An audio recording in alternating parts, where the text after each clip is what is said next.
All right, I think everybody is here and most of you have voted. Very great, cool.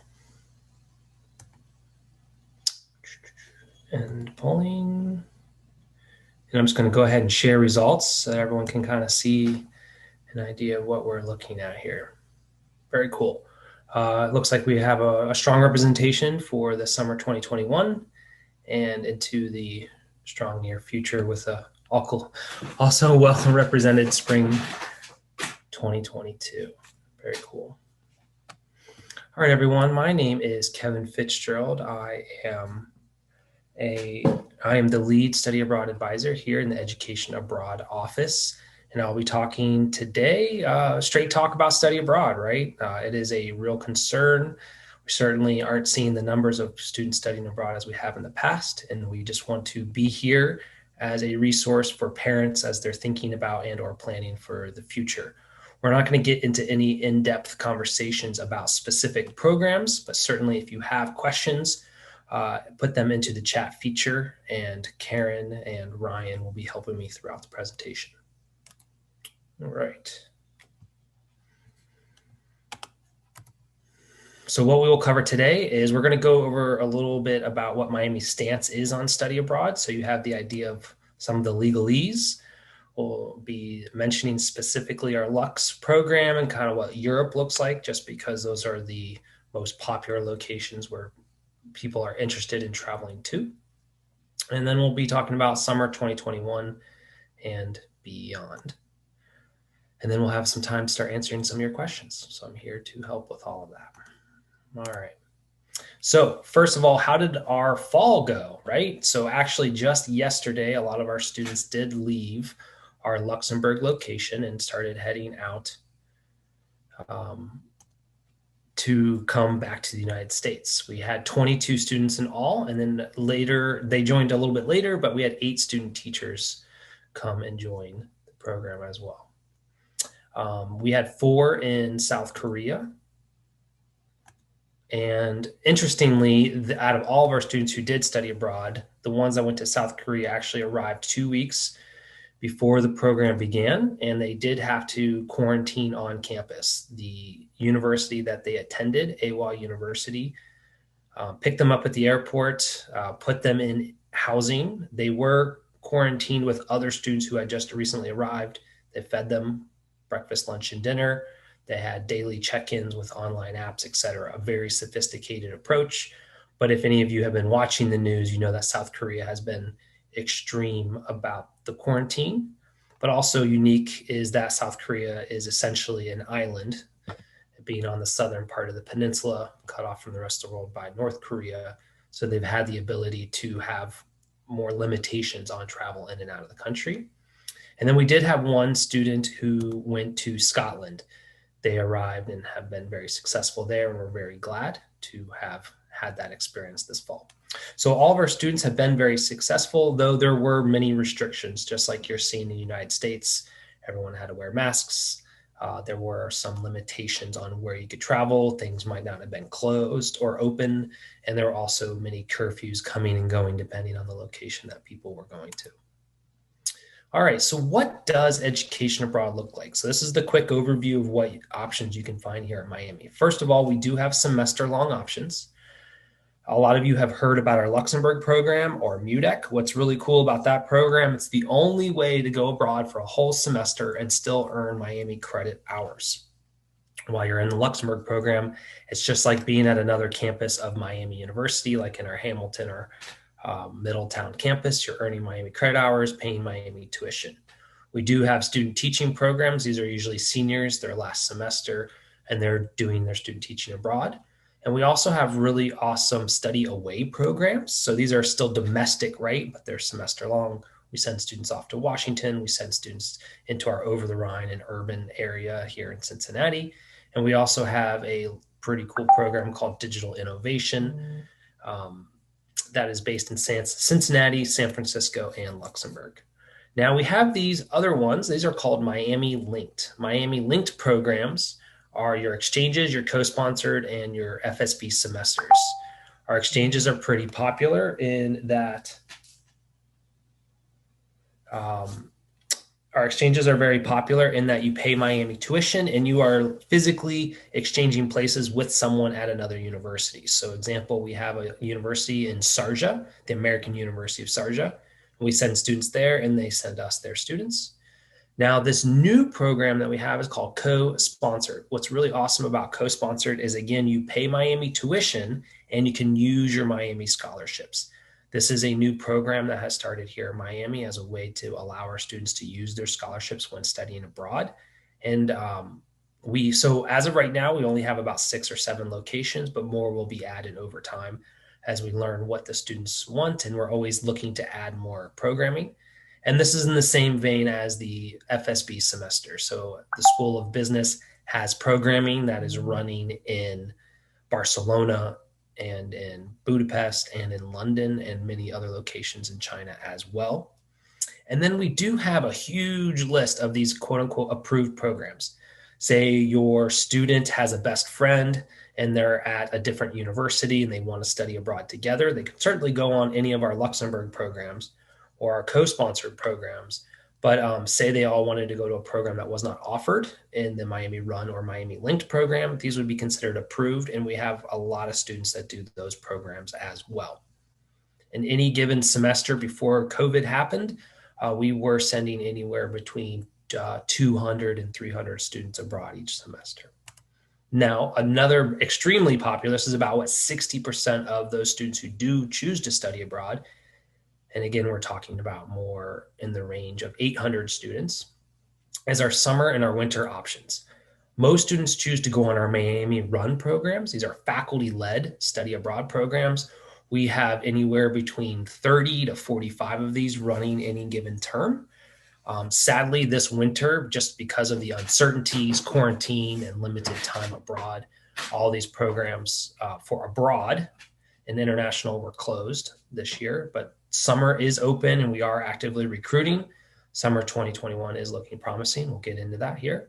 And we also have faculty-led study away programming. So this winter, we actually are running faculty-led study away programs. I'm not getting into any specific programs. If you would like to, we can certainly send that out, but we also will link to our website where all of those are highlighted as well. There are no Miami linked programs over the summer, just because of the nature of how those programs are set up. Most students are doing the Miami Run faculty-led ones. But we do have the outside of Miami approved programs that run throughout the summer, hundreds and hundreds of options. So say the calendar doesn't fit, or again, if your student has a best friend at a different university and perhaps they certainly can do the faculty-led through Miami, but they want to go to a different location, many students do choose outside of Miami programs as well. Okay, now the next stage here, we're going to just do a little preview of what students are seeing when they are applying for a Miami program. So when they're applying to a Miami program, they will see this as a document that they need to sign. And really what we're trying to be here is very forward about what would happen if a COVID-19 positive case does occur. And if you are on a Miami program, you'll definitely get our support. You do have to have what you can see here is Geo Blue, an insurance provider. With that, we'll be making sure that you have medical attention if you need to go to the doctor, et cetera. And also, we do have quarantine. So in our Luxembourg location, we had a designated spot where students would have to quarantine, and many of the providers that we're working with have already put into place a system where there is a quarantine location removed from the general other students that they might be living with. Or they might have to just shelter in place where, say, there's one person who has COVID in a housing unit, all the students who are in that same room or flat might have to also quarantine.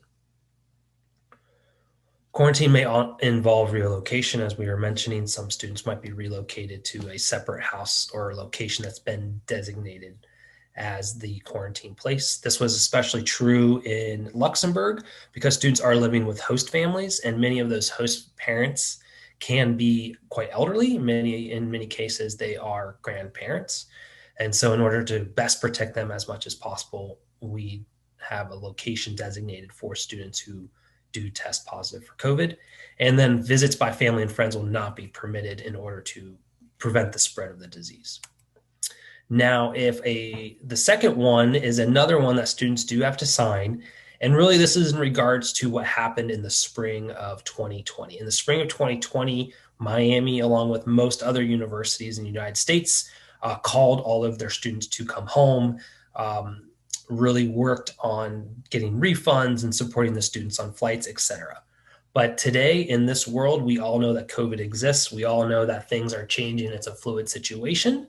And so we are putting these rules out that students will not receive any refunds and they will not receive any support to return to the United States in case something does happen. We would really encourage you to shelter in place or to be proactive wherever location you are. Obviously, we will give you as much support as possible, but Miami is just trying not to commit monetarily to students who might be taking the risk. Now, certainly, this is an example of why our numbers are so low, because everyone is aware of these risks, and many students and parents like yourselves are not willing to take on that risk, which is completely understandable.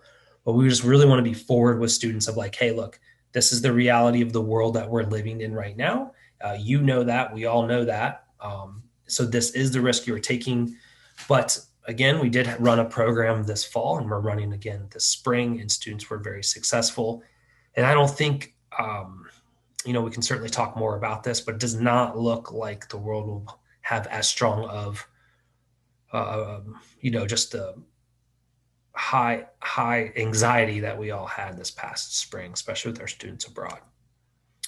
All right. So continuing with kind of what fall looked like and what will most likely carry on into the foreseeable future, I just wanted to give a quick experience feedback about what our students had while they were in Luxembourg. So on site, they certainly had social distancing. We had limited enrollment. We only had 22 students.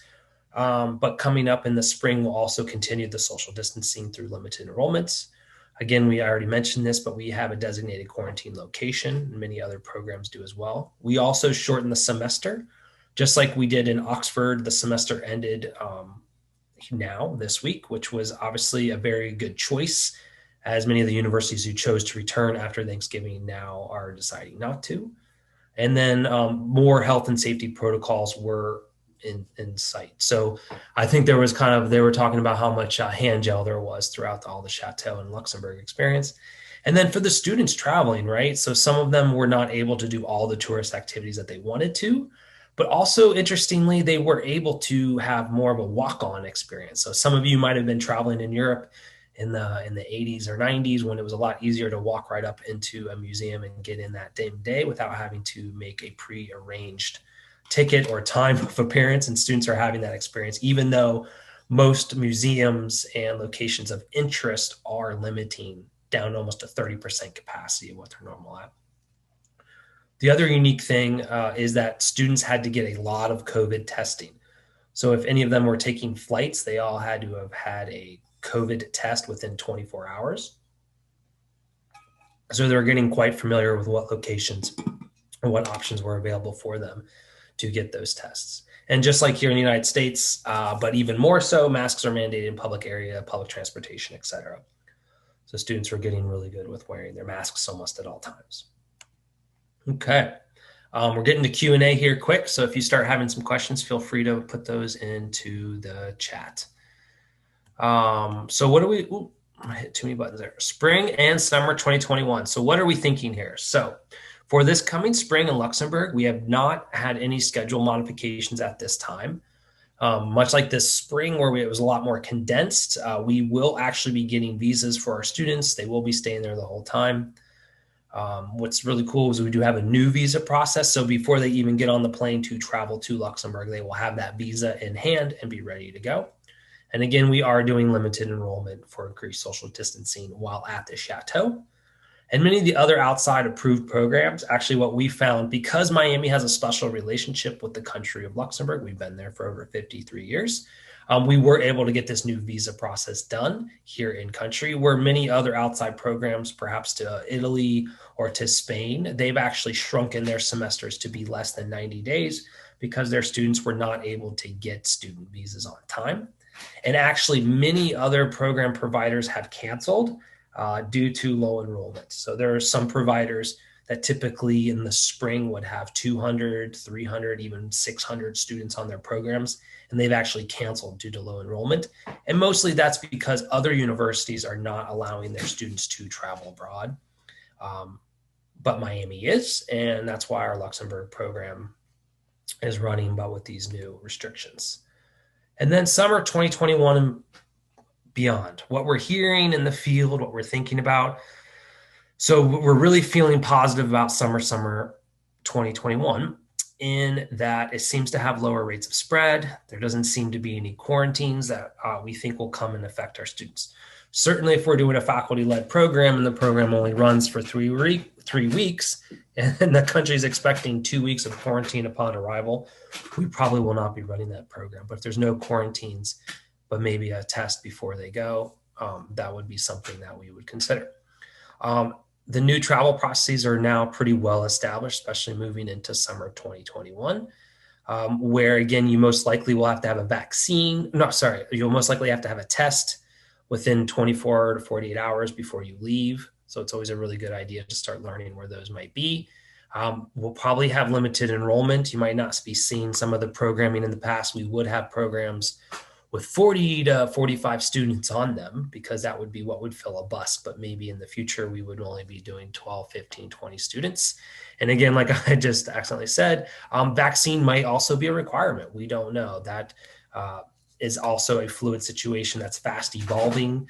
Seems like the last news that I heard was that by late summer, a general vaccine for the entire public should be available if that is something, but that could become something that is a requirement before getting on a plane. It certainly is when you travel to Africa and some other third world nations, you do have to have certain vaccines against diseases before you get there. So those requirements aren't really that far out of imagination. Okay.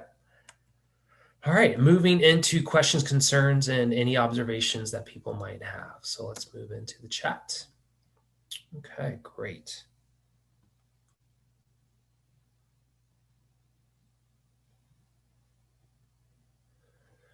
We do have a question from Scott there about his student traveling to Florence. Is that in danger of being canceled? Well, certainly, I think all study abroad for the spring 2021 is in danger of being canceled. It's just a reality of where we are. As of right now, it is not looking like that's going to happen. Again, like I had mentioned before, we do have a lot of I guess we would say there's not the overreaction that we had in the spring of last year, but we're seeing a lot more. Okay, we need to move forward with life. How can we do this successfully?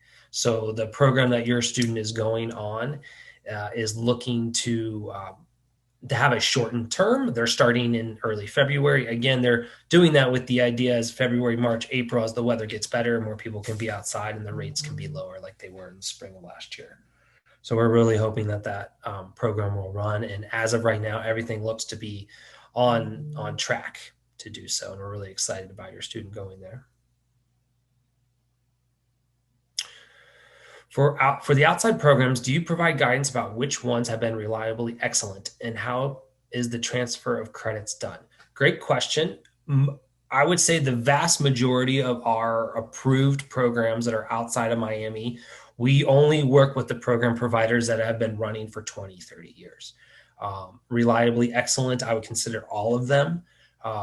We do allow students to, sometimes they do find their own program. So we recently had a student, he found a program that's running next semester. He came to our office. We looked at how the credits will transfer. They can transfer to Miami. As a public school, we're very open about how credits can transfer. So we were supportive of that student. Now, I do not know the reliability of that certain program, but again, it was run through a reputable university. It's been running for many years, and that is what led us to saying, yes, this would be a great program. If a student does find a random program, they have to come through me. I have to go through a mild vetting process where I'm looking at it, really checking to see if it makes me happy. But as a parent, if you're looking at a provider and you certainly have any questions like, hey, my student is going on this program and I'm concerned about that, reaching out to our office would be a smart step and a good step. But certainly most of the providers that Miami works with and that we would be promoting or have available to be found on our website would be reliably excellent for sure. And the transfer of credits are done through a process called a transfer credit approval form. There's kind of two questions here is like, can the credits transfer? The vast majority can, but how do they transfer is a really good question. And that is always best done through the student's academic department. Most students who travel for a summer or winter program are looking to complete a global perspectives requirement. That's very, very, very easy. But if you're looking to do a major and minor course, most departments are willing to have students bring those in as electives, and working with their chief departmental advisor of their department is the best step. But again, our office is really a one-stop shop. So having our students come through our office, working with them and getting them through that process is what we do. And they do have an application procedure that walks them through that process step by step. All right, Mel asks, what is the deadline to apply for some summer 2021 study abroad? Certainly applying now is always a good option because then you're getting into the process. You're starting to be communicating with our faculty who are running these programs. But I would like to say the deadline is a moving target, right? So certainly we do have a deadline. I want to say off the top of my head, March 15th. That's usually a pretty average one. But the earlier you apply, then the faculty know that there's enough students to actually run that program or can start communicating with those students. So that's why I would encourage you to apply now. But then many times, say a program needs one or two more students to run, we will back up that deadline. But having a March 15th rough deadline in your head and for your student is always a good idea. But certainly there are some because the visa requirements are a lot lower or usually non-existent for the summer that we can get students on those programs pretty late in the process. But again, that just adds to the stress, adds to the possible increase of cost of things. So applying early is always the best move. And then I also see that Ryan Dyer, Director of Study Abroad, has indicated a March 1 deadline. But again, I would say March 1, March 15th. But the earlier you apply, the better. I am not sure about the scholarship meeting, but I believe we are recording everything. If you email our office, we can certainly send that to you. And we're very easy to reach. We're Education Abroad at MiamiOH. Let me go ahead and just move there. So here, that's me talking to you here, but this is all of our contact information up here. So certainly if you have any questions, this is our information to be reached. Moving down. Yeah, we have a question about Lux students in the quarantine housing on there. I'm not sure if Ryan is able to. Yeah, I can chime in on this one. Thank you, Ryan. So there are two main types of quarantine housing. UDEC, we have quarantine housing of our own at the Luxembourg campus. We have a cottage that sits behind the chateau called the Gardener's Cottage, which can house up to 6 COVID positive students at any one time. The city of Differdange, where the chateau is located, they also have quarantine housing. So it would depend on how many beds are needed, but we would likely start with what UDEC can provide and go from there. Thank you, Ryan.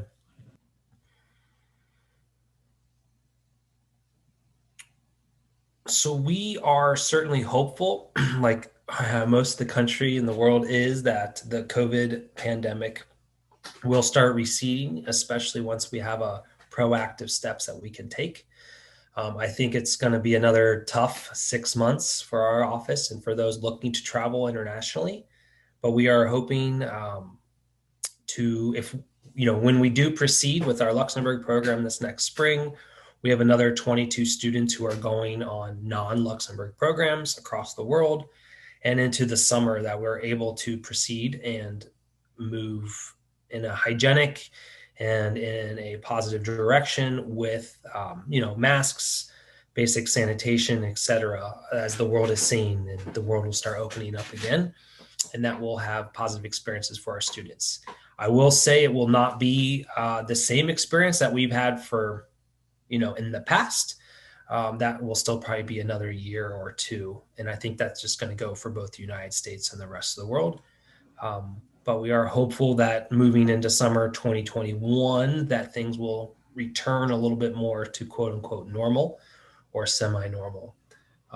In a weird fashion, though, it is a unique time to be traveling abroad because not many other people are. So you do have an opportunity to be more of a local.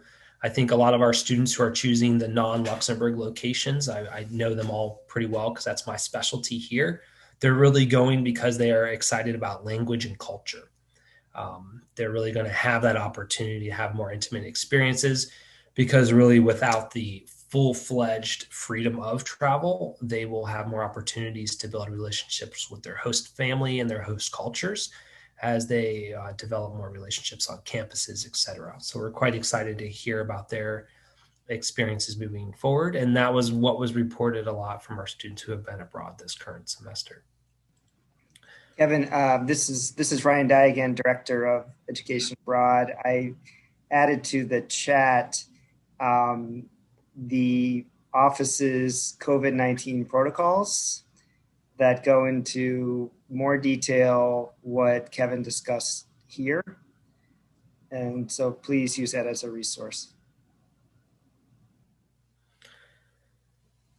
And certainly, if there is a reason that we would not, we do take health and safety very seriously. We have a number of international safety organizations that we are members of, and we do follow their guidance very closely. If you have more questions, I really, really encourage you to visit our website, MiamiOH.edu /education abroad. You'll see all of our summer 2021 programs are up and running. For our faculty-led programs, you can directly contact the faculty who'll be running those programs. You have the opportunity to look through the brochure. You can see costs, you can see academics, and you can also find the contact information of those faculty. And they are looking forward to hearing from you as well. So if you have any concerns or questions for them, they can help answer those. And then our email, educationabroad@MiamiOH, certainly can send that out. And when you're actually on, we have a new feature. It's a chat feature on our website. So you can always send us a quick chat as well. And you most likely will get an instant response. And if no one in the office is able to respond instantly, we will be emailing you quite shortly after all that. Well, if there's no more questions, I will end the meeting. And I really do appreciate you attending today.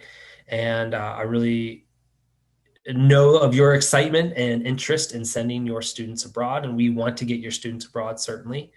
But there are success stories going on, and there will continue to be quite a lot more success stories moving forward. And we all in this office want to make sure that your students have an amazing experience and a healthy and safety one as well. Look forward to speaking to your students and to yourselves in the future. Bye-bye now.